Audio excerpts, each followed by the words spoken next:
Hey, friends! Welcome to the School of Hard Knocks with Darcie, a place where we become unstuck from trauma and grounded in our healing. I'm your host, Darcie, and I'm a proud multi-graduate of the School of Hard Knocks. Life has a way of teaching us lessons we never asked for, but here we take those lessons and turn them into healing, strength, and self-leadership. I'm so glad you're here. Let's dive in. Just a quick reminder. This podcast shares personal stories and lived experiences. It's not therapy. It's not counseling or legal advice. If you need professional help, please reach out to a licensed provider. Hey, School of Hard Knocks. Welcome back. Class is in session.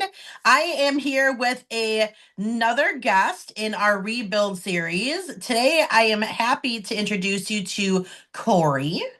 Corey is a 28-year-old bariatric patient who's 1 year and 3 months post-op a gastric sleeve and is on a journey to help others who are overweight to reach their highest potential. I'm so excited to chat with you. Welcome, Corey. Yes, thank you for having me today. I appreciate it, Darcie.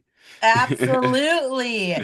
So 1 year and 3 months ago, you made this really big change in your life. Tell me a little bit about some of the events leading up to you making the decision to actually go ahead and do that surgery. Sure. So I started out in 2024. I realized I reached my highest weight ever, which was about like 375. And at that age, well, at that weight, you're just kind of like going through the motions of life. You're not really, I don't call it living. I call it you're just existing, right? You're Mhm. trying to find your way in the world, and you're like always known as the person that everyone can go to for help. And people see you as this bubbly person, but on the inside, you're like, what is my purpose? Like, you're like, I'm just here. I'm in pain every day. Mentally, it's exhausting. Dating isn't the same. There's just different aspects of your life that you're just like, it's just, you don't get the same experience as someone who's, in shape, or the people who are like, always at the beach, finding people, it's just a different experience. So I was talking to my mom, and she mentioned about bariatric surgery, and I'm like, what is that? I've never even heard of that. I mean, the most I watched was my 600-pound life, and Mhm. that's pretty much all I know about different surgeries and stuff. But I didn't know anything about bariatric surgeries or what was involved. And she had a friend that had it done, so I contacted her friend, and she told me all about it. And then I'm like, so you're telling me if I just get the surgery, like it's a guaranteed weight loss? Because I've tried different diets in the past. I've tried the carnivore diet, pescatarian, vegan. I've tried Ozempic, like different shots and stuff, and it just didn't work for me. I don't know why, but it just didn't work. So I started going onto YouTube and watching different like vlogs that people made and just getting to hear their story. And I kind of like that because people kept it real on there. Mhm. I have noticed with these surgeons, a lot of them are just trying to sell you on, okay, you were just gonna lose weight and you can just pay for it and be done and just have a whole new chapter. But they don't tell you all the complications that come with it, all of the, like it's gonna change like the hormones, it's gonna make you moody after surgery. Like there's so many different side effects that you get from it. So I think that it was just good seeing a true, raw, authentic videos from people that are like, today I'm just having a bad day. And even though, yes, the surgery did go good, but it's just not a good day today. I just really enjoyed seeing that side. So, yeah. So after getting to talk to people that had the surgery, I started joining Facebook groups from people that have had it done, and, just explaining their journey, their experience. And I officially was like, you know what? Let me find a couple of surgeons in Florida, because that's where I'm from, in Florida here. And I was like, let me just ask around and just get the consultations going and just see what people have to say. So I'm located in West Palm Beach. I found this surgeon in Boca. His name is Dr. Shillingford. He's really good. Got to talk to him, and going throughout the process, they make you meet with like a therapist just to make sure you're mentally right before going into surgery, and then a nutritionist, which was like my lifesaver throughout this process. Which I also formed a podcast with her, which we'll get into about that. But she's the one that made me comfortable about this surgery, per se. She really just broke down how to diet in the easiest way possible. And kind of made me feel very comfortable about having the surgery because, going under like any kind of surgery is tough. So it's like when you finally get a chance to like take that risk and then also be comfortable knowing like, okay, she's here to help. If anything goes wrong, I can just call her and she'll kind of guide me through it. She's got like 30 plus years experience, so I should be good to go. So yeah, after talking to her, I finally went to get it done. I had the gastric sleeve done in December 17th, 2024. And then ever since then, it's really just been a journey. It's really taught me to just really value life more. I think now having a second chance at life, because I've never been skinny before ever in life. I've always been like the bigger guy, but just now, people calling me skinny, I'm like, what is that? Like, I'm like, I've never been skinny before, so I don't Yeah, know. It's whole just different a identity whole shift different that has to identity. happen. Yeah. Yeah, and then too, it's hard because your brain still doesn't catch up to your body. Hmm. So even though I lost 160 pounds, I'm still like there's still days where I still feel like I'm big, or Yeah. So it's just crazy how the brain works. Even though like you finally lost the weight, you feel better, you look better, and just a total change in your life. So Yeah, I really, first of all, I love all of the research that you put into it. yeah, I think that a lot of people just jump into these things because they want the result of it so badly, but they don't realize some of the things that could go wrong or some of the ways that they could be feeling. So, I do a lot of research on stuff too. So I was a caregiver for my dad for almost hmm 4 years before he passed away, I'm sorry and to hear he that. had a brain injury. So I did the same thing. I jumped into all of these different groups for Hmm. traumatic brain injuries and started learning as much as I possibly could because Wow. knowledge is wealth. Right. Like the more that you know about something, the easier a transition in life, especially an identity shift, is going to go. So I Right. like how you said, you've always just been the bigger kid. I Hmm. was going to ask you that. If we go all, I mean, have you always been, and do you know why? I mean, was it an Hmm. emotional eating? Is it something that's genetic? Do you know why? For me, I'd say it's mostly emotional eating. So I've always been big. I played sports growing up, but I just could never be skinny like the rest of the other kids. I never really tracked what I ate. I just ate. If I was sad, I ate. If I was happy, I ate. If I was stressed, I ate. And I think as I got older, it kind of just gets worse, right? Because you Yeah. develop bad habits. Um, Also, currently, I have a job where I work from home right now, but before that, I was actually a DJ for 8 years. And going out late and coming home at 5 a.m. and picking up fast food and then just going straight to sleep, it just put on the Mm. weight super fast. So just doing that is really like just changing the eating habits to go from that to now it's like trying to have more protein, trying to watch everything I eat. It's just complete 360. So definitely been Yeah, helpful and in that. that's the thing too. And I've talked about this before on my podcast. I Hmm. have been an emotional eater my whole entire life. Right. So I actually had a very real conversation with my mom over Christmas. Okay. I'm 46 years old. So I remember specifically since about the age of 8 Hmm. realizing that somehow food brought me comfort. I grew up in a really traumatic home. My dad was really abusive to my Hmm. mom, to myself, to all 8 of my siblings. He was an alcoholic. He would use any drug that you put in front of him. And I'm Right. not talking about like we would get spanked. I'm talking like spankings until diapers would explode. Like it was Wow. a very lifetime movie type of childhood, is what I call it. And Hmm. I remember specifically my mom, like after some of these beatings would happen, that my mom would say, "Do you want like some warm chocolate pudding?" Like I remember that in Wow. particular. So I said, "Mom, I think you're the reason why I've been overweight my whole entire life." And she said, "What?" And I said, "Mom, you started that." And then that's what it was. Anytime Um, something would happen, it was like I would eat for comfort. And I yeah. realized it as an adult that that's what I was doing. But like you said, the habit had already now been created. So Yes. there's a lot of internal work that has to happen. So 100%. mentally, things have to change, Right. because you're still having that desire to reach for something, even if you, because it wasn't like it was an urge. I don't know if you can relate to that or not, but it wasn't Mhm. like I was actually hungry. Oh no, you're eating out of boredom.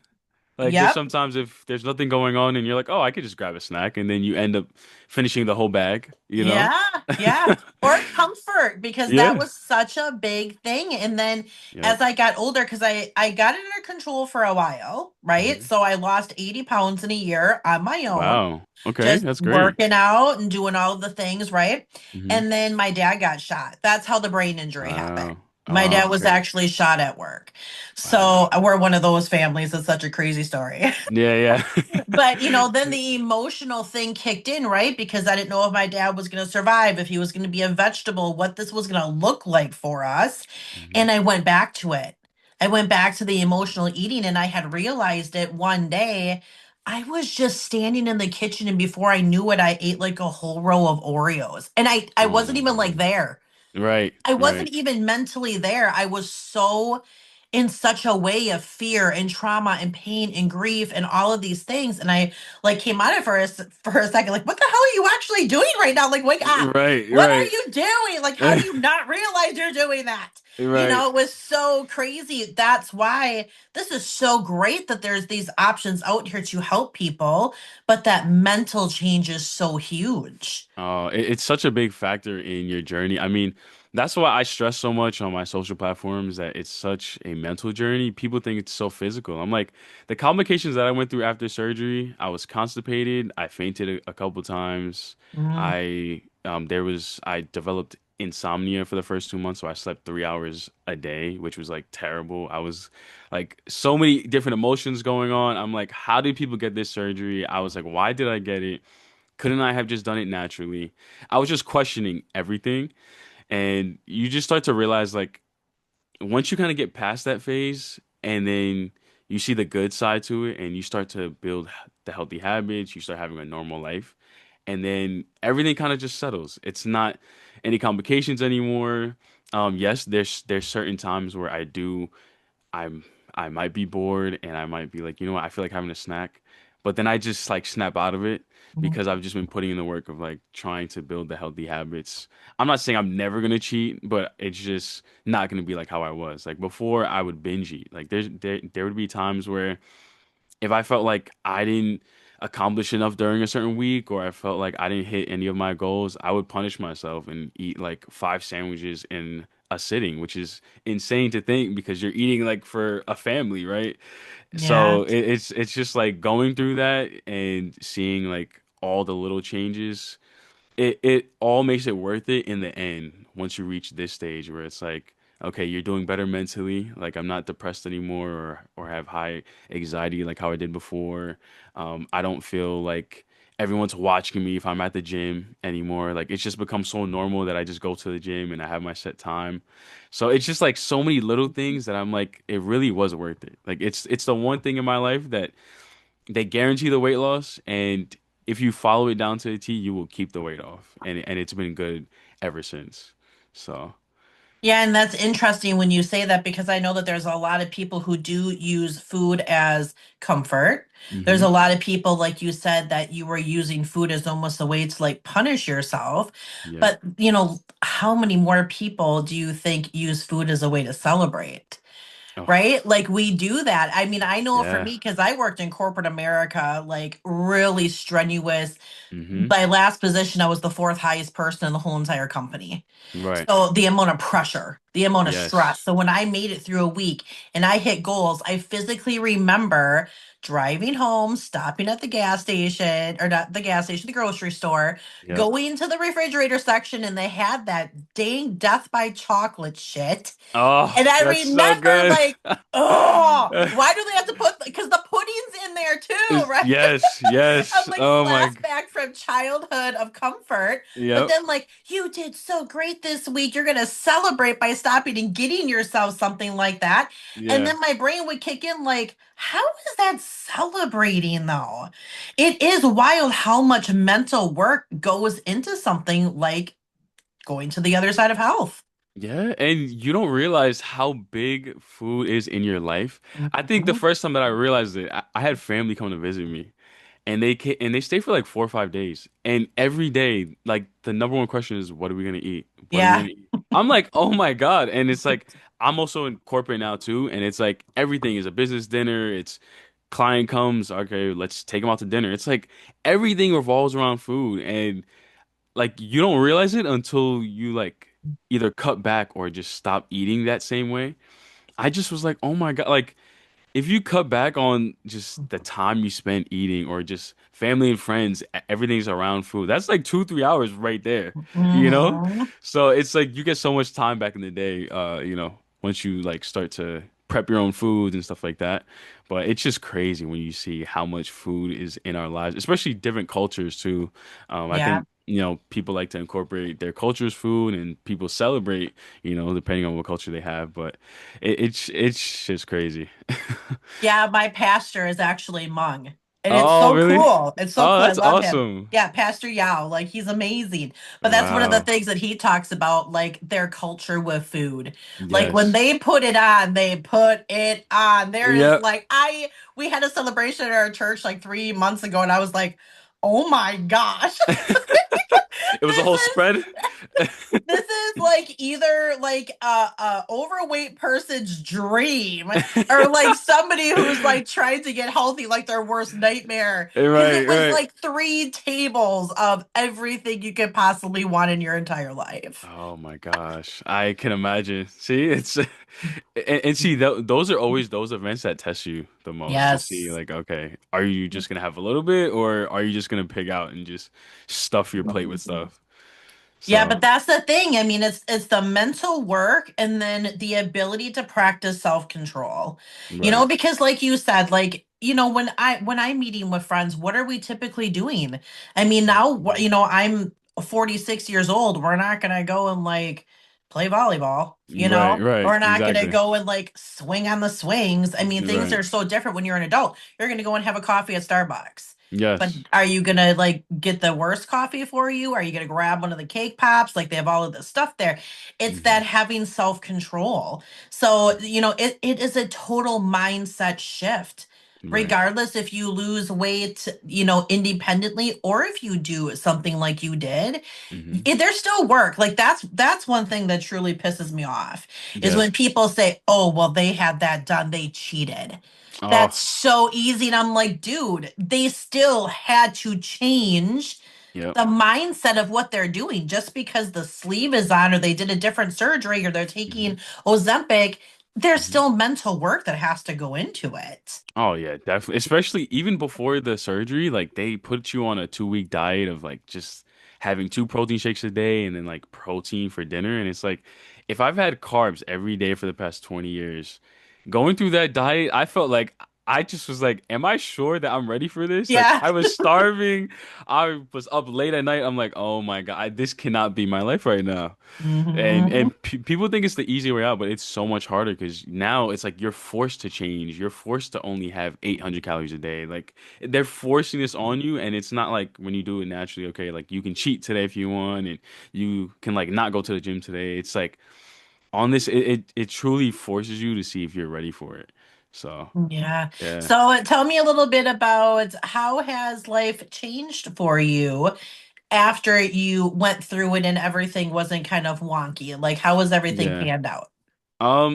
Honestly, everything has changed. I think the way that my family sees me now, I mean, you know, before I think they were kind of nervous, like, okay, he's getting bigger, like every year that we see him, we don't know what's gonna happen. Like we know there's something going on, and they always try to support me and whatever. But obviously, people will never truly understand it if they've never been big themselves, right? So Mhm. that's always been a thing for me.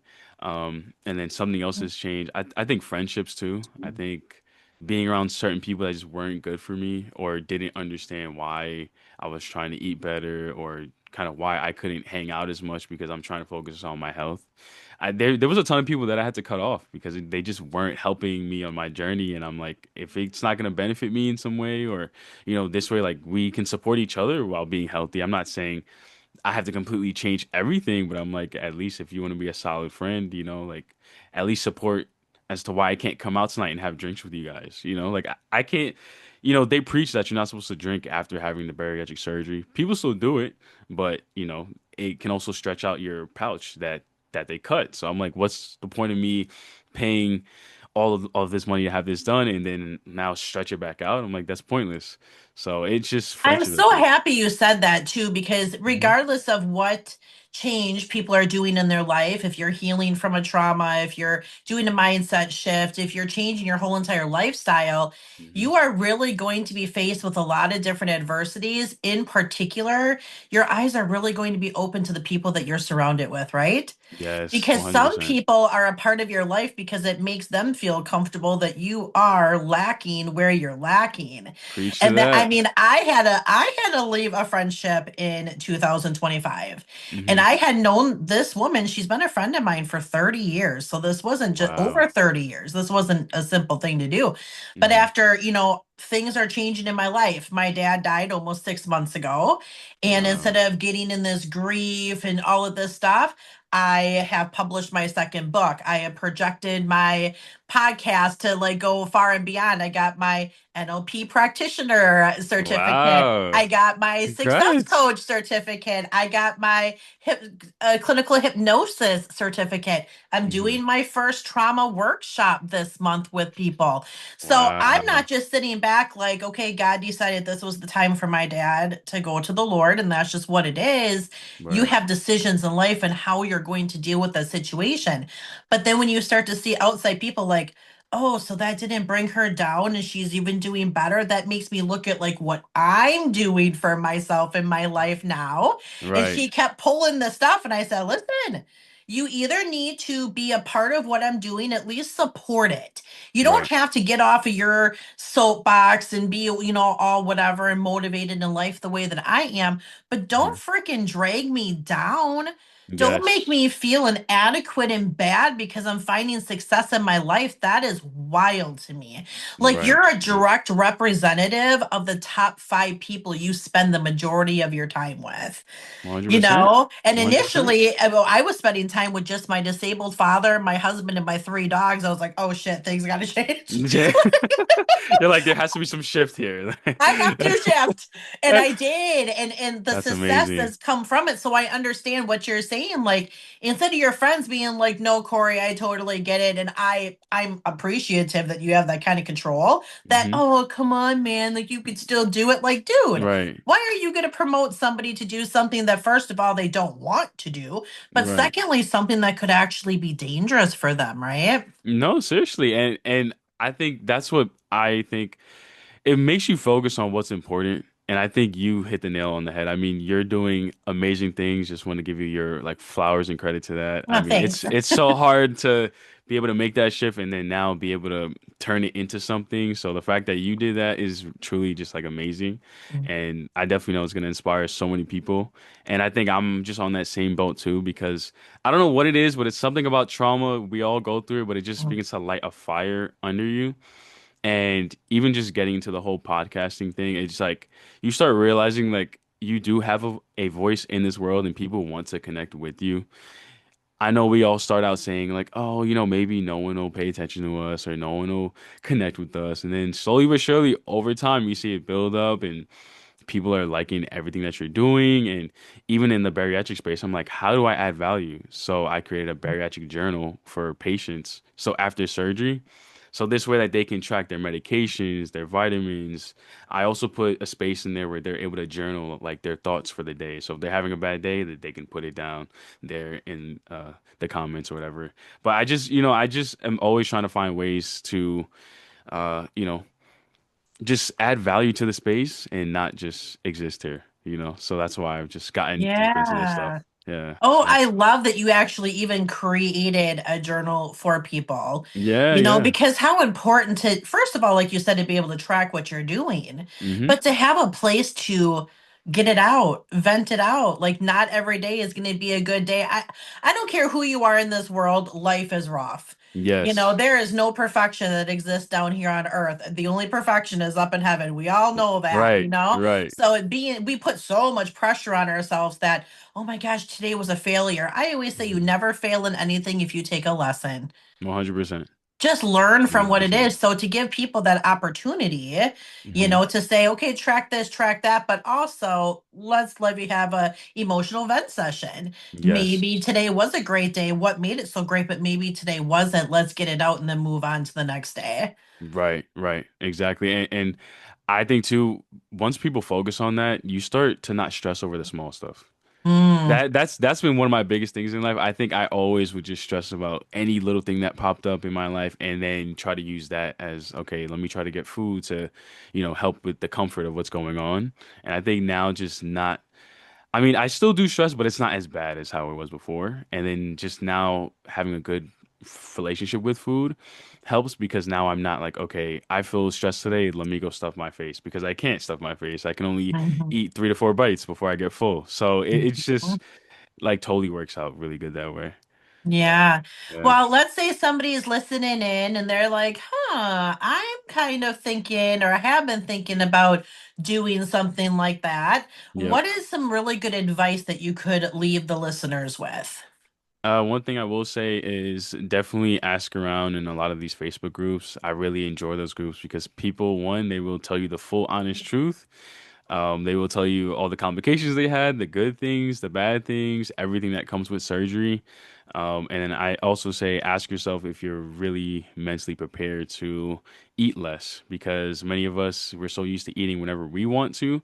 But as far as when they put you on the diet and put you on a pre-op diet before surgery, you are going to be questioning surgery. I mean, I've talked to people who said that they actually didn't go through with surgery because they realized that they weren't prepared for it enough. Mhm.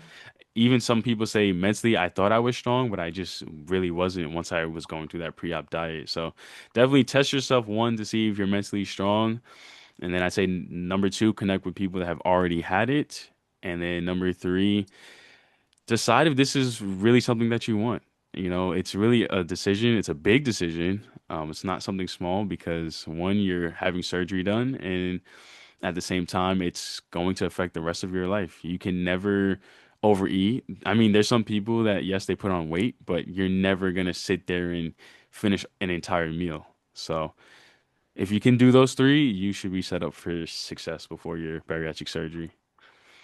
That is awesome. Well, Corey, it's Hmm. been so nice sitting here chatting with you about this today. Thank you so much for just explaining, so people understand it first of all, but making it relatable because there's a lot of people that do go through, from being young to being Hmm. older and they feel so stuck. So this Yes, has been yes, such an enlightening conversation to be able to help people see that there's another way in case that they're considering it and they haven't found something. So thank you so much for being yes. here with us today. Thanks so much, Darcy, and I appreciate the time today and bringing me on your podcast. It's been amazing. Ah, thank you so much. All right, School of Thank Hard Knocks. you. You can find Corey on Instagram and TikTok. Sleeved with Corey is going to be his handle.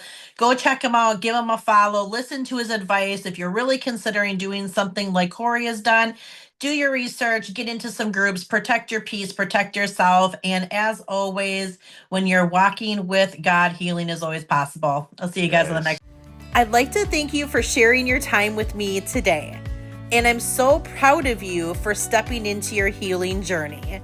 Please share this with every single person that you know. I'm here to make the biggest impact possible, and I can only do that with you by my side. I hope you hit that follow button and you save me to your library so you never miss an episode. We just took another break out of your wall, and remember, with God, healing is always possible. I look forward to seeing you on the next episode.